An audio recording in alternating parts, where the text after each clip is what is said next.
तो वला अक़ूलु लकुम इंदी ख़ज़ाइनुल्लाह, मैंने तो कभी भी नहीं कहा कि मेरे पास अल्लाह के ख़ज़ाने हैं। वला आलमुल गैब, मैंने ये भी नहीं कहा कि मैं गैब जानता हूँ, मुझे नहीं पता कल क्या होने वाला है, मेरे पास गैब का इल्म नहीं है। इससे साफ पता चलता है कि पैगम्बर आलिमुल गैब नहीं होते, ना मेरे पास गैब का इल्म है। वला अक़ूलु इन्नी मलक, और ना मैं ये कहता हूँ कि मैं कोई फरिश्ता हूँ, नूर हूँ, ऐसा भी नहीं है, मैं बशर हूँ, खाता हूँ, पीता हूँ।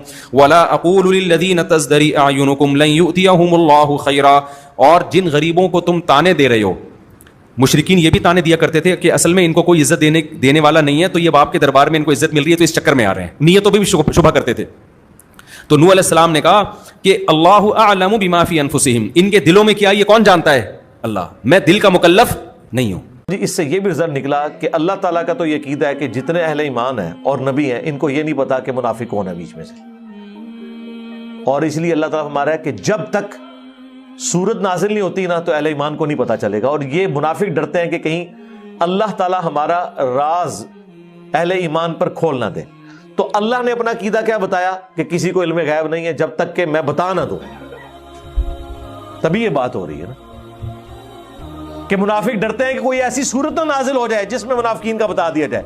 तो यार, वो अगर लोगों के दिलों के हाल जानते थे इनके बाबे, और ये कहते हैं कि बाबे तो किसी साहबी के घोड़े के कदमों की खाक के बराबर भी नहीं है, तो बाबे तो दिलों का हाल जान रहे हैं। और साहबा के बारे में अल्लाह ताला कह रहा है कि ये साहबा से मुनाफिकीन डरते हैं कि कहीं ऐसी सूरत ना नाजिल हो जाए जहां पे कामुल ईमान साहबा को और अल्लाह के नबी को ये पता चल जाए कि कौन कौन मुनाफिक है, क्योंकि नमाज तो वो भी पढ़ते थे। नबी करीम सल्लल्लाहु अलैहि वसल्लम आलिमुल गैब नहीं है। आप सल्लल्लाहु अलैहि वसल्लम को गैब का इल्म नहीं था। अगर आप सल्लल्लाहु अलैहि वसल्लम को गैब का इल्म होता, आप गैब जानते, तो अपने लिए बहुत सारा खैर जमा कर लेते, जैसा कि अल्लाह खुद प्यारे नबी सल्लल्लाहु अलैहि वसल्लम की ज़बानी कहता है, वलौ कुन्तु अअलमुल गैब लस्तक्तरतु मिनल खैर, अगर मैं गैब जानता तो अपने लिए बहुत सारा खैर जमा कर लेता। लिहाजा हमें अपना अकीदा दुरुस्त करना चाहिए कि नबी पाक सल्लल्लाहु अलैहि वसल्लम को गैब का इल्म नहीं था। इल्म गैब का इनकार कहां से आया, क्यों हुआ, और हमारा आज ये मसला क्यों बना? उसकी वजह यह है कि बाज सलफी और वहाबी और उनकी पैरवी में जमाअते देवबंद, जिनके बाज उलमा ने हुजूर पाक सल्लल्लाहु ताला अलैहि वसल्लम के कुछ इल्म गैब का इनकार किया, उनकी किताबों में मौजूद है। अब यहीं से ये मसला निकला, उनके इस मज़ऊमा बातिल अकीदे के ऊपर इमाम अहले सुन्नत फाजिल बरेलवी रहमतुल्लाह ताला अलैह ने पूरी किताब तसनीफ फरमाई, अद्दौलतुल मक्किया बिल माद्दतिल गैबिया, जिसमें तकरीबन 200 दलाइल से साबित किया है कि हुजूर पाक सल्लल्लाहु ताला अलैहि वसल्लम को मा काना व मा यकून का इल्म था, जो कुछ हो चुका और जो कुछ होने वाला है सबका इल्म था, सबका इल्म था। अब अगर हुजूर पाक सल्लल्लाहु ताला अलैहि वसल्लम के इल्म गैब के मुतालिक आप डिस्कशन में आ जाएं, तो अब मैं आपको बताता हूं, आपको किसने बताया कि इंसान अव्वल कौन था? दुनिया में सबसे पहले कौन आया, ये सबको मालूम है कि नहीं? आदम अलैहिस्सलाम है, वो सबसे पहले नबी थे, सबसे पहले रसूल थे। अब इससे पहले भी अगर जाएं, आदम अलैहिस्सलाम को पैदा कैसे किया गया? आदम अलैहिस्सलाम जन्नत में रहे, जन्नत से फिर दुनिया में भेजे गए, उनकी पैदाइश के मामलात, उनके दुनिया में आने के मामलात, फिर सैयदना नूह अलैहिस्सलाम ने तबलीग फरमाई 950 साल, उसके बाद और भी अंबिया इकराम अलैहिस्सलाम के वाक़यात, ये सब बातें आपको बताई किसने? किसने खबर किया? कौन बताया आपको? सबका नुक्ता इत्तिहाद तुम्हारे यहाँ जमा होगा मुहम्मदुर रसूलुल्लाह सल्लल्लाहु अलैहि वसल्लम। अगर अल्लाह के रसूल सल्लल्लाहु ताला अलैहि वसल्लम ना बताते तो न तुम्हें आदम अलैहिस्सलाम की खबर थी, न तुम्हें नूह अलैहिस्सलाम की खबर थी, न तुम्हें इब्राहीम और इस्माइल अलैहिस्सलाम की खबरें थी, न तुम्हें हज़रत यूसुफ अलैहिस्सलाम के वाक़यात मालूम थे। कुरान जो कुछ भी बयान हुआ है वो मुस्तफ़ा की ज़ुबान से तो बयान हुआ है, मेरे आका सल्लल्लाहु ताला अलैहि वसल्लम के ज़ुबान से बयान हुआ है। तो मेरे अजीज़ों, जो हो चुका हुजूर उसका भी इल्म रखते हैं, जो हो चुका मेरे आका सल्लल्लाहु ताला अलैहि वसल्लम उसका भी इल्म रखते हैं, उसकी खबर रखते हैं। अब बाद में होने वाला ये भी आपको मालूम है, हर मुसलमान का अकीदा है क़यामत आने वाली है या नहीं? अगर इनकार करोगे तो इस्लाम से निकल जाओगे। क़यामत कैसे आएगी इसका पूरा नक्शा भी मालूम है। कैसे आएगी आपने उलमा से सुना होगा, किताबों में पढ़ा होगा। क़यामत के करीब क्या क्या हालात होंगे, निशानियां क्या क्या हैं, ये सब चीजें बताई गई। याजूज माजूज आएंगे, दज्जाल निकलेगा, सूरज पश्चिम से निकलेगा, दाबतुल अर्ज आएगा, ये बड़ी बड़ी निशानियां। ईसा अलैहिस्सलाम नाजिल होंगे, इमाम मेहदी का ज़हूर होगा, ये बड़ी बड़ी निशानियां। और उसके बाद एक दिन ऐसा आएगा कि सूर फूंका जाएगा। ये इसराफील अलैहिस्सलाम के हाथ में अभी सूर है, फरिश्ते हैं, और वो बाजे की शक्ल की एक चीज है, उससे आवाज धीरे धीरे निकलेगी और उसके बाद फैलती जाएगी, निहायत तेज हो जाएगी। उसी आवाज के धमाके से पूरी दुनिया का इख्तिताम होगा। फिर सूरज चांद टकरा दिए जाएंगे, तारे फट जाएंगे, जमीन उड़ा दी जाएगी, पहाड़ रूई के गाले की तरह उड़ रहे होंगे। फिर मैदान क़यामत कायम किया जाएगा। क़यामत आएगी, इतना सारा डिटेल ये किसने बताया आपको? ये कौन बताया है? अगर रसूल पाक आने वाली खबरों को नहीं जानते थे तो फिर क़यामत की खबर कभी नहीं देते। इसका मतलब है अल्लाह के नबी सल्लल्लाहु तआला अलैहि वसल्लम आदम अलैहिस्सलाम की पैदाइश से लेकर रोज़े क़यामत तक जो सूर फूंका जाएगा, कायनात की हर चीज से वाकिफ थे, हर चीज से बाखबर थे। हुजूर अकरम सल्लल्लाहु तआला अलैहि वसल्लम का इल्म गैब कितना था, कितना नहीं था, अब इस पर आते हैं हम।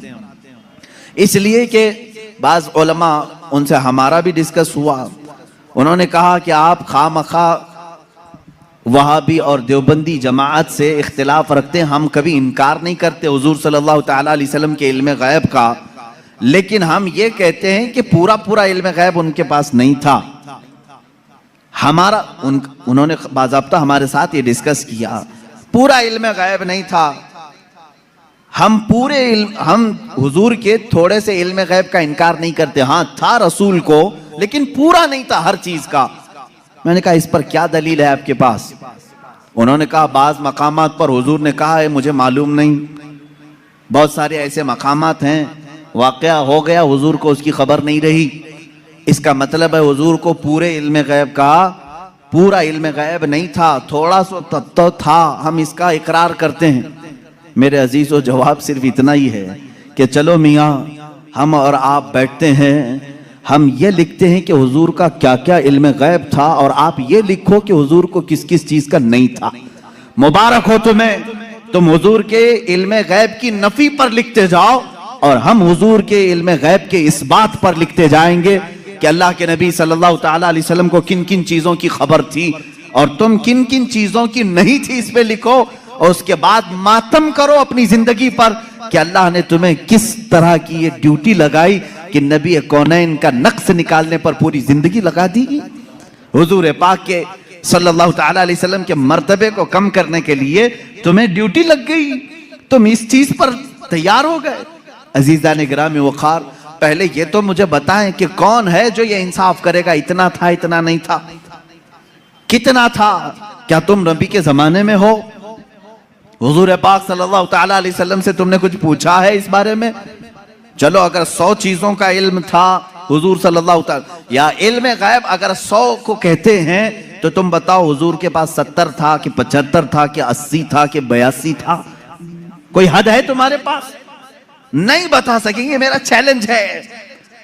वो कहते हैं बाज का था। अरे मियाँ, वो बाज की भी तो तहदीद कर दो, बाज का मतलब क्या है? नहीं, बाज का इल्म गैब था। आज भी वो कहते हैं हुजूर को बाज चीजों का इल्म गैब था। मैं यही कहता हूं वो बाज कितना था ये आप मुतय्यन करके बता दो। चलो 30% था, 40% था, परसेंटेज नहीं बयान कर सकेंगे। जहां उन्होंने उंगली रख दी कि इतना था, तो फिर वो इस्लाम में ज्यादती करने वाले बन जाएंगे और खारिज इस्लाम हो जाएंगे। हुजूर के इल्म को उन्होंने अगर घेर दिया इतना था, अब हमसे वो पूछते हैं चलो ठीक है हम नहीं बताते कितना परसेंट था, आप ही बताओ कितना था। हम कहते हैं अल्लाह के बाद अगर कोई इल्म है तो रसूल पाक के बाद, तो अल्लाह का नापो, उसके बाद पता चल जाएगा। अल्लाह रब्बुल इज्जत का जो इल्म है उसके बाद अल्लाह ने अगर किसी को इल्म अता किया है तो अपने रसूल को अता किया। यह हमारा अकीदा है। अब हमें मालूम नहीं अल्लाह का इल्म कितना है, अब हमको वो असल मालूम नहीं, तो फिर जिसको अता किया उसका क्या हम हिसाब कर सकेंगे। अब एक एग्जाम्पल मैं आपको बता दूं, सैयदना खिजर अलैहिस्सलाम, जिनको खदिर कहा गया है, मूसा अलैहिस्सलाम और हजरत खदिर का जो वाकया है सूरह कहफ में है, उन्होंने खुद कहा है कि मुझे बाज चीजों की हिकमत दी गई। हजरत मूसा अलैहिस्सलाम हजरत खिजर से मिलने के लिए गए थे, मालूम होगा आपको वाकया। मूसा अलैहिस्सलाम अपने जमाने के जलीलुल कद्र पैगंबर है। आपने अल्लाह की बारगाह में दुआ की कि अल्लाह, जो इल्म और हिकमत से भरा हुआ तेरा बंदा है, मुझे उससे मुलाकात करा। अल्लाह ने फरमाया, एक मछली भून करके ले चलो, समंदर के किनारे किनारे चलते रहो, जहां ये मछली जिंदा होकर समंदर में चली जाए वहां मेरे उस बंदे से तेरी मुलाकात होगी। कुरान पाक में ये मौजूद है सूरह कहफ में। मूसा अलैहिस्सलाम अपने गुलाम के साथ लेकर चलते रहे, एक जगह आराम करने के लिए आप रुके, सो गए, मछली वहीं जिंदा हुई, भुनी हुई मछली, तली हुई मछली जिंदा हुई और समंदर में कूद गई। गुलाम ने खबर नहीं किया, उठाया नहीं। मूसा अलैहिस्सलाम आराम फरमा रहे थे, फिर जब बेदार हुए तो गुलाम भूल गए, आगे चल पड़े। मूसा अलैहिस्सलाम को भूख की शिद्दत हुई तो आपने कहा लाओ वो मछली खा लेते हैं, अब लंबा सफर नहीं होगा। तब गुलाम ने कहा वो मछली वहीं उछल कर चली गई थी जहां आप आराम कर रहे थे। वाकया तवील है। वापस मूसा अलैहिस्सलाम वहां आए तो देखा एक सफेद पोश बुजुर्ग थे, उन्होंने आपका नाम लेकर के आपको सलाम किया, मुलाकात हुई। हजरत मूसा अलैहिस्सलाम ने उनसे कहा कि मैं आपके साथ कुछ दिन रहना चाहता हूं। उन्होंने कहा तुम मेरे साथ नहीं सब्र कर सकोगे। मूसा अलैहिस्सलाम ने कहा रहूंगा। उन्होंने एक शर्त रखी, मैं जो भी काम करूं उस पर पूछना मत कि ऐसा क्यों किया। मूसा अलैहिस्सलाम इस पर पाबंदी के साथ चलते रहे। 3 वाकयात कुरान में बयान किए गए। कश्ती पर बैठे और वो कश्ती वाला फ्री में बिठाया दोनों को, मूसा अलैहिस्सलाम और हजरत खिजर को। आप हजरत खिजर उसकी कश्ती को फाड़ने लगे। मूसा अलैहिस्सलाम ने कहा कि ये फ्री में बिठाया है, उसकी कश्ती को आप फाड़ रहे हैं। उन्होंने जलाल का इजहार किया, कहा मैंने कहा था आप मेरे किसी काम पर ना सवाल करें। आपने कहा आइंदा नहीं किया जाएगा। कश्ती से उतरे, एक मकाम पर गए, एक गांव में कुछ बच्चे खेल रहे थे, उसमें खूबसूरत बच्चा था, उसको पकड़ करके उन्होंने मार दिया हजरत खिजर ने। मूसा अलैहिस्सलाम ने फिर पूछा क्या आपको यही बच्चा मिला था, इसको आपने मार दिया? उन्होंने फिर कहा, आपने फिर पूछा। उन्होंने कहा मूसा अलैहिस्सलाम ने आखिरी एक मौका और, एक गांव पहुंचे, गांव वालों से कहा हमको मेहमान बना लो। गांव वालों ने इनकार कर दिया, हम दोनों को मेहमान नहीं रखेंगे और ना खाना खिलाएंगे। वो वहां से निकले, उस गांव की एक दीवार गिर रही थी। मूसा अलैहिस्सलाम से हजरत खिजर ने कहा चलो दोनों मिलकर के दीवार को सीधी करते हैं। मूसा अलैहिस्सलाम ने कहा एक तो गांव वालों ने खाना भी नहीं खिलाया, मेहमान भी नहीं बनाया, इनकी दीवार को हम क्यों सही करें, और आपने ऐसा क्यों किया? हजरत खिजर ने कहा अब यहाँ से तुम्हारा और हमारे जुदाई का रास्ता, हादा फिराकु बैनी व बैनक सउनब्बिउक बितअवील मा लम तस्तति अलैहि सबरा। कुरान कहता है अब खिजर अलैहिस्सलाम ने कहा जिस पर आपको सबर नहीं हुआ उनमें से हर एक की मैं हिकमत बताता हूँ। इसके पीछे छुपा हुआ गैब का इल्म क्या था, ये कौन कह रहा है? सैयदना खिजर अलैहिस्सलाम। इसके पीछे छुपे हुए राज क्या थे? वो कश्ती जिसमें हम बैठे थे, मैंने इसलिए फाड़ा कि किनारे एक बादशाह जालिम जो अच्छी कश्तियों को देख करके गसब कर लेता था, लूट लेता था, मैंने उस पर एहसान करके थोड़ा सा ऐब लगा दिया ताकि इस मजदूर की कश्ती को बादशाह हड़प ना ले, गसब ना कर ले। ये इसके अंदर छुपा हुआ गैब था, गैब का इल्म था। मूसा अलैहिस्सलाम को दूसरे वाक़ये की खबर उन्होंने दी। वो बच्चे के मुतालिक मुझे अल्लाह की तरफ से ये इल्म था कि वो बड़ा होकर के अपने माँ बाप को भी मारेगा और कातिल बल्कि वो काफिर बना डालेगा, इसलिए मैंने उसको मार दिया ताकि इसके वालिदैन महफूज रहें, ईमान की हालत में रहे। तीसरे, उस दीवार को हमने जो सही किया वो दर हकीकत 2 यतीमों की थी, उनके बाप ने उस दीवार के पीछे खजाना दफन किया है। अगर ये गिर जाती तो गांव वाले हड़प ले जाते। मैंने उन यतीमों की हिफाजत के लिए दीवार को सही किया। ये 3 गैब की खबरें बताते हैं हजरत खिजर। उसके बाद जो बात है खिजर, सैयदना खिजर, इनके मुतालिक खुद इख्तिलाफ है कि ये नबी थे कि वली थे। नबी थे कि वली थे? बाज उलमा ने कहा बनी इसराइल के नबी थे, बाज उलमा ने कहा नहीं वो अपने वक्त के वली थे। बहरहाल अल्लाह ने उनको इल्म हिकमत अता किया था। अब आओ मैं आपको बताता हूं कितना दिया था। अब यही बात चल रही ना, कितना दिया था, इतना कि उतना। हजरत मूसा अलैहिस्सलाम ने हजरत खज़र से पूछा कि आपको कितना इल्म गैब मिला? वो समंदर के सफर पर थे। समंदर को तो जानते हैं आप, इसका किनारा कौन देखा है? इधर शुरू हुआ कि उधर खत्म हुआ, मालूम ही नहीं पड़ता। समंदर तो वहां तक दिखता है जहां तक आसमान लगा हुआ दिखता है। समंदरों को आपने देखा होगा तो मालूम है, हमने सफर भी किया है, कोई किनारा समंदर का दिखता नहीं जल्दी। हजरत खिदर उस वक्त कश्ती में बैठे हुए हैं मूसा अलैहिस्सलाम के साथ। एक चिड़िया उड़ती हुई आई, बैठी, उसने चोंच मारा और समंदर से कतरा पानी पी और उड़कर चली गई। हजरत खिदर कहते हैं इल्मे इलाही की मिसाल समंदर की तरह है, और चिड़िया ने जितना कतरा पानी उसमें से पिया उतना भी मुझे नहीं मिला है। ये कौन कह रहा है? सैयदना खिदर, बनी इसराइल के नबी, जिनके गैब की खबरें मूसा अलैहिस्सलाम को बताई गई।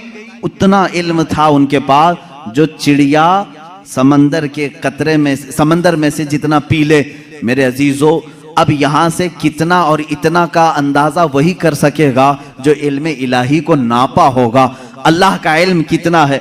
अब यहां रसूल करीम सल्लल्लाहु ताला अलैहि वसल्लम के दरबार में आते हैं। अगर आप सवाल करते हैं कितना था कितना नहीं था, तो ये मसला हम डायरेक्ट अल्लाह से क्यों ना पूछ लें? ऐ मौला, अता करने वाला तू है, लेने वाला तेरा रसूल है, तू ही बता दे कितना इल्म था। कुरान के पाक की आयत आप चौथे पारे में पढ़ें, पांचवें पारे में पढ़ें। अल्लाह रब्बुल इज्जत फरमाता है वअल्लमका मा लम तकुन तअलम व कान फज़लुल्लाहि अलैका अज़ीमा। ऐ रसूल, हमने आपको इल्म गैब कितना दिया? कितना दिया? फरमाता है मेरा मौला, ऐ रसूल, हर उस चीज का इल्म दिया जो आप पहले नहीं जानते थे। अब क्या क्या नहीं जानते थे तुम तय करो, फिर मैं बताता हूं। हर उस चीज का इल्म अल्लाह ने उन्हें दिया है। तुम अगर कहते हो रसूल ये नहीं जानते थे, तो मौला तो कह रहा है जो रसूल नहीं जानते थे मैंने दे दिया है। तुम अगर कहोगे हुजूर बचपन की खबरें नहीं जानते थे, मैं कहूंगा अल्लाह वो भी दिया है। तुम अगर कहते हो पहले की खबर नहीं जानते थे, मैं कहूंगा अल्लाह कह रहा है वो नहीं जानते थे, वो भी दिया है। तुम कहते हो क़यामत के बारे में रसूल नहीं जानते थे, अच्छा है, तुम जितने नहीं जानते थे वाले वर्ड्स लाओगे, कुरान की आयत के नीचे अल्लाह ने वही फरमाया वअल्लमका मा लम तकुन तअलम। ऐ रसूल, जो जो नहीं जानते थे सब मैंने दे दिया है। जो जो नहीं जानते थे, तुम जो भी कहोगे ये नहीं जानते थे, साफ कहो हाँ ठीक है नहीं जानते थे, लेकिन अल्लाह कह रहा है रसूल जो नहीं जानते थे वो दे दिया है। अब तेरा लफड़ा किस बात पर है? तेरा झगड़ा किस बात पर है? अल्लाह खुद कह रहा है जो नहीं जानते थे वो मैंने दे दिया। अब इस आयत ने पूरा फैसला कर दिया है। अब यहां पर आए, डिस्कस होता है तो बाज लोग ये कहते हैं कुरान की आयत है, कुरान कह रहा है वइंदहु मफातिहुल गैब ला यअलमुहा इल्ला हु।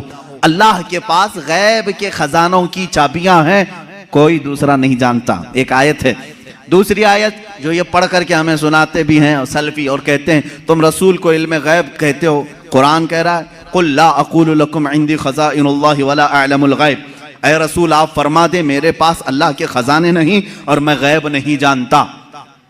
यह आयत में साफ है, और मैं चुरा करके नहीं जाऊंगा, साफ पढ़ करके जाता हूं। जो इनके एतराजात हैं, कहते हैं कि रसूल को अल्लाह ने खुद कह दिया ऐ रसूल आप कह दे मैं गैब नहीं जानता। रसूल ने कहा उम्मत से दो चीजें ये बताते हैं, इंदहु मफातिहुल गैब ला यअलमुहा इल्ला हु। अल्लाह के पास है गैब के खजाने की कुंजियां चाबियां, कोई दूसरा नहीं जानता। दो आयतें, एक तीसरी आयत और भी पढ़ते हैं और ये कहते हैं इन्नल्लाह इंदहु इल्मुस साअति व युनज़्ज़िलुल गैथ व यअलमु मा फिल अरहाम व मा तदरी नफ्सुम माज़ा तक्सिबु गदा व मा तदरी नफ्सुम बिअय्यि अर्दिन तमूत। बेशक अल्लाह के पास 5 चीजों का इल्म है, उसको कोई दूसरा नहीं जानता। क़यामत कब आएगी, बारिश कब आएगी, माँ के पेट में क्या है, यअलमु मा फिल अरहाम व मा तदरी, और कोई आदमी ये नहीं जानता कि कल क्या होगा। 5वीं चीज है कोई ये नहीं जानता कि किस जमीन में मरेगा। 21वें पारे की आयत है, अल्लाह फरमा रहे 5 चीजों का इल्म अल्लाह ही के पास है। मेरे अजीजों, ये सवालात के बौछार हैं जो एक सीधे साधे भोले भाले सुन्नी मुसलमान के सर पर लाद दिए जाते हैं और उसे बोझल करके कहा जाता है कुरान जब ये कह रहा है रसूल को कि आप कह दें कि मैं गैब नहीं जानता, और अल्लाह कह रहा है कि गैब के खजाने की चाबियां उसी के पास है, किसी के पास नहीं, तो जवाब देना मुश्किल होता है। बाज बंदों को कहते हाँ सही बात है, हमारे मौलवी हजरात ने कुछ और बताया था, यहाँ बातें। मैं आज आपको खुल करके इन तमाम चीज़ों की वजाहत करूँगा। एक बात मैं तकरीबन यहाँ पर 100 किताबों से साबित कर सकता हूँ। मुसन्निफीन, शारहीन हदीस, सीरत निगार, मुहद्दिसीन, मुफस्सिरीन कुरान, इनकी पूरी जमातों के तकरीबन 100 अइम्मा इकराम की किताबों से हम साबित कर सकते हैं। इन सारी आयतों में अल्लाह ने जो फरमाया है कि किसी के पास नहीं, इसका मतलब क्या है? गैब के खजानों की चाबियां किसी के पास नहीं। मेरे अजीज, उससे कहो हम भी यही मानते, अल्लाह के सिवा किसी के पास नहीं।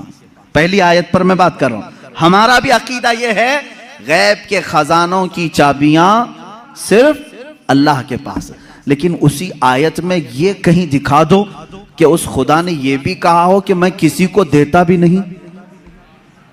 इस आयत में मुझे ये दिखा दो। ये तो मैं भी मानता हूं कि अल्लाह ने फरमाया गैब के खजानों की चाबियां सिर्फ उसी के पास हैं, मालिक वही है। लेकिन क्या उसने इस आयत में यह भी कहा कि मैं ये किसी को देता ही नहीं? ये मुझे बता दो।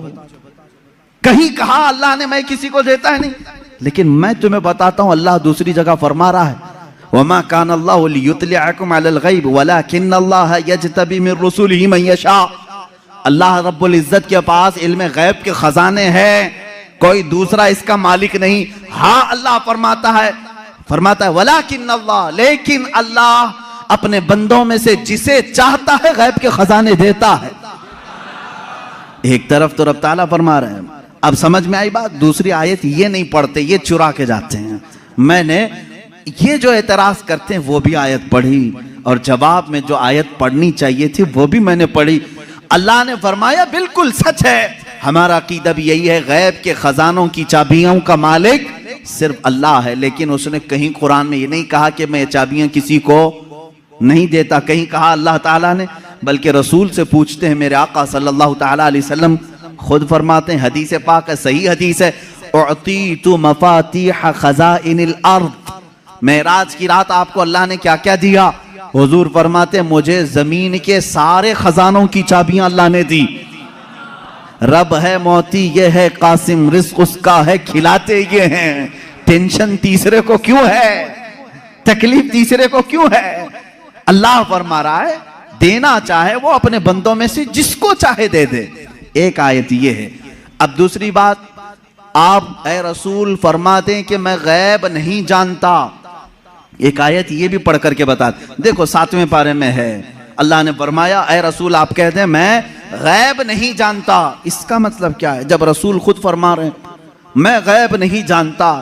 अजीज़ान गिरामी वक़ार, हर आयत का पस मंज़र देखना होगा कि आयत क्यों नाजिल हुई, किस मकाम पर नाजिल हुई। अजीज़ान गिरामी वक़ार, रसूल करीम सल्लल्लाहु ताला अलैहि वसल्लम के लिए कोई ये अकीदा न गढ़ ले कि जैसे खुदा का इल्म है वैसे रसूल का भी इल्म है। ये शिर्क हो जाएगा। किसी सुन्नी का ये अकीदा है? क्या आप रसूल को खुदा के बराबर समझते हैं? रसूल का इल्म खुदा के इल्म के बराबर है? नहीं। अल्लाह का इल्म उसका अपना जाती इल्म है, और रसूल का जो इल्म है वो अता किया हुआ है। खुदा को किसी ने अता किया, लेकिन रसूल को अल्लाह ने अता किया है।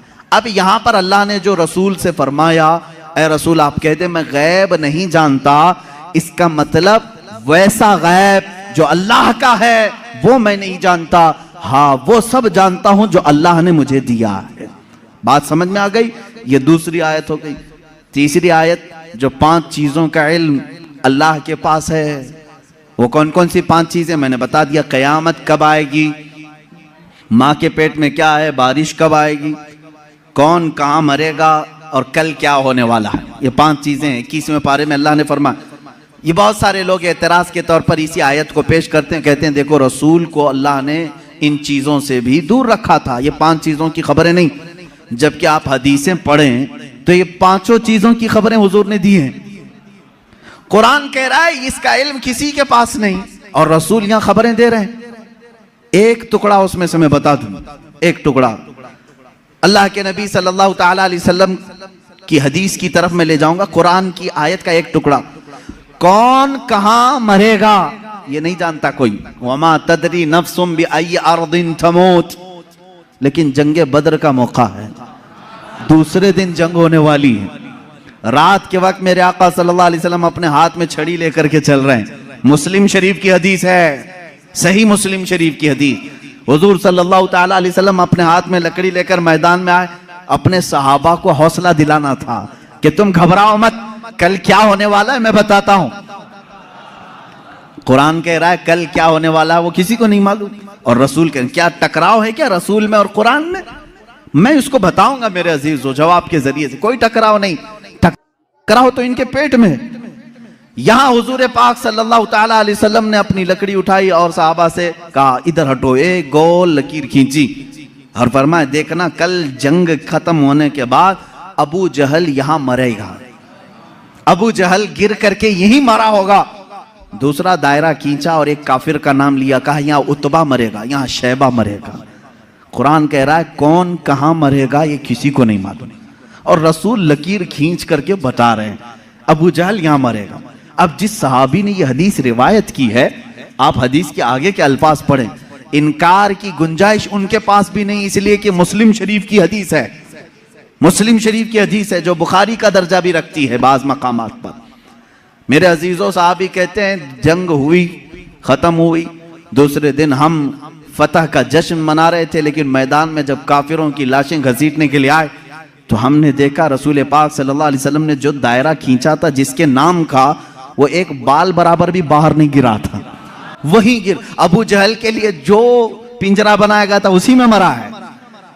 उतबा और शैबा के लिए जो डेडलाइन खींची गई थी वही उनका डेड हुआ है, आखिरी वही खत्म हुए हैं। मेरे अजीजों कुरान कह रहा है कल क्या होने वाला है ये किसी को नहीं मालूम। रसूल ने एक दिन पहले जंग कल कैसे होने वाली वो बता दिया। दूसरी चीज कुरान कह रहा है कौन कहां मरेगा ये नहीं मालूम, रसूल तो जमीन खींच करके बता रहे हैं। दो चीजें तो यहां हो गई, मां के पेट में क्या है ये भी कोई नहीं जानता। तुम रसूल की बात आते हो तो यहां कहते हो देखो रसूल, कुरान कह रहा है मां के पेट में क्या है वो नहीं जानता। तुम तो डॉक्टरों के बारे में भी इतना इल्म रखते हो कि सोनोग्राफी से बता देते हैं लड़का है कि लड़की है। आज के जदीद इल्म में इसका तो इनकार नहीं है। अब ये कुरान की आयत जिस चीज को मना कर रही है कोई नहीं जानता, इसका मतलब क्या है? इसका मतलब क्या है? अब बारिश का मसला है, बारिश कब होगी ये किसी को नहीं मालूम, बारिश कब होगी ये किसी को नहीं मालूम। लेकिन बारगाह मुस्तफ़ा सल्लल्लाहु अलैहि वसल्लम में एक साहबी हाजिर हुए, कहा कि आका कहत पड़ गया है, बकरियां सूख रही हैं, जानवर मरने के करीब में, बारिश नहीं है, कब आएगी? ये किससे पूछने आए साहबी? रसूल पाक से। जबकि कुरान कह रहा बारिश कब आएगी ये किसी को नहीं मालूम। मालूम होना ना होना अलग बात है। रसूल पाक ने कहा अभी नाजिल कर दे। हुजूर पाक सल्लल्लाहु ताला अलैहि वसल्लम को अल्लाह ने इतना इख्तियार अता किया कि आपने हाथ उठाया और कहा ए मौला हमारे कहत साली को दूर कर दे, बारिश बरसा। वो साहबी कहते हैं हमारे हाथ नीचे भी नहीं हुए थे कि बारिश शुरू हो गई, और इतनी हुई 8 दिन तक होती रही। दोबारा वो आए वही साहबी, उन्होंने कहा आका अब पानी भर गया है और घरों में आ रहा है, आप इतना कह दें कि अब बारिश मदीने में नहीं दूर बरसे। हुजूर ने फिर हाथ उठाया और कहा अल्लाहुम्मा हवालैना ला अलैना, ऐ अल्लाह हमारे इर्द गिर्द बरसा, अब हमारे लिए काफी है। वो साहबी कहते हैं मदीने के ऊपर से बादल छट गया, यहां सूखा रहा, आसपास बारिश बरसती रही। तुम तो इनकार कर रहे हो कि रसूल को कब बारिश आएगी ये नहीं मालूम। हदीस तो बता रही है रसूल जब चाहे आ जाए, जब चाहे आ जाए। अब आयत का क्या मतलब है? आयत में जो इनकार है और हदीस में भी है, हुजूर ने फरमाया 5 चीजों का इल्म किसी को नहीं। यहां यही जवाब मैं दूंगा, ऐ मेरे अजीज अल्लाह ने ये सच फरमाया कि ये 5 चीजों का इल्म अल्लाह ही के पास है, लेकिन पूरी आयत में अल्लाह ने ये कहीं नहीं फरमाया ये मैं किसी को दूंगा भी नहीं। अल्लाह ने फरमाया ये 5 चीजों का इल्म मैं किसी को देता भी नहीं, बल्कि अल्लाह जिसे चाहे इन 5 चीजों से खबरदार करे। जब आम बंदों को अल्लाह इन 5 चीजों से खबर कर सकता है तो अपने गैब बताने वाले रसूल को क्या ये 5 चीजों का इल्म नहीं दिया जाएगा? बेशक मेरे आका सल्लल्लाहु ताला अलैहि वसल्लम को खबरें थी। अब आओ अहादीस की रोशनी में कौन कौन सी चीजें सहाबा ने महसूस की हैं। जंगे बद्र के कैदी जो थे, वो जो कैद हुए थे 70 लोग थे, उनके बारे में मशवरा हो रहा था। बहुत सारी चीजें हैं गैब की खबरों में, मशवरा हो रहा था कि क्या किया जाए। बाज ने कहा इनको मार डालें, जला दें, बहुत इन्होंने सताया है मुसलमानों को। लेकिन हज़रत अबू बकर सिद्दीक़ रज़ियल्लाहु ताला अन्हु के मशवरे पर अमल हुआ। उन्होंने कहा इनसे फिदिया लेकर के छोड़ दिया जाए। हुजूर पाक सल्लल्लाहु ताला अलैहि वसल्लम हर एक कैदी को बारी बारी बुला रहे थे कि तुम्हारे पास जो है वो ले आओ, माल दो और आज़ाद हो जाओ, क्योंकि उन्होंने तलवार उठाई थी। तलवार उठाने का ये जुर्म है, अब आज़ाद हो। दूसरी कौमें तो छोड़ती नहीं, तलवार उठाने वाले को मार दिया जाता है या जेल में डाला जाता है। ये मेरे आका का रहम था कि फिदिया दे करके उन्हें छोड़ा जा रहा था, इसलिए कि ये बाद में फिर दायरा इस्लाम में आएंगे, छोड़ा जा रहा था। उन्हीं कैदियों में हुजूर के चचा अब्बास भी थे। वो ईमान लाए हुए नहीं थे, काफिरों की तरफ से लड़ने के लिए आए थे। अब्बास वो भी कैदियों में थे, चचा हैं। हुजूर सल्लल्लाहु ताला अलैहि वसल्लम के पास पहुंचे, कहा ऐ चचा आप तो उनके दुश्मनों के साथ आए थे, फिदिया दो और आज़ाद हो जाओ। कहा मेरे पास कुछ भी नहीं है, मेरे पास कुछ भी नहीं है, माल कुछ भी नहीं है। हुजूर पाक सल्लल्लाहु ताला अलैहि वसल्लम ने क्या फरमाया जानते हैं? कहते हैं चचा जब मक्का से निकले थे, अपनी बीवी उम्मुल फजल को एक गठरी आपने सिक्कों की दी थी, फलां जगह छुपाने के लिए कहा था, वो गठरी मंगवाएं और फिदिया दें और आज़ाद हो जाएं। अल्लाह अकबर। हज़रत अब्बास कहते हैं ये राज था मेरा और मेरी बीवी का, ये मोहम्मद अरबी सल्लल्लाहु अलैहि वसल्लम जंग के मैदान में बता रहे हैं। चचा आप घर से निकलते वक्त जो पैसों की थैली अपनी बीवी को सुपुर्द करके आए थे और कहा था फलां जगह छुपा के रखना, किसी को बताना मत, हुजूर ये तक बता रहे हैं। हज़रत अब्बास ने कहा मैं फिदिया तो लाऊंगा लेकिन पहले कलमा तैयबा भी पढ़ लूंगा। दायरा इस्लाम में आई हज़रत अब्बास रज़ियल्लाहु ताला अन्हु हुजूर सल्लल्लाहु ताला अलैहि वसल्लम पर ईमान लाए। मेरे अजीजों, उनका तो ये अकीदा था कि रसूल हमारे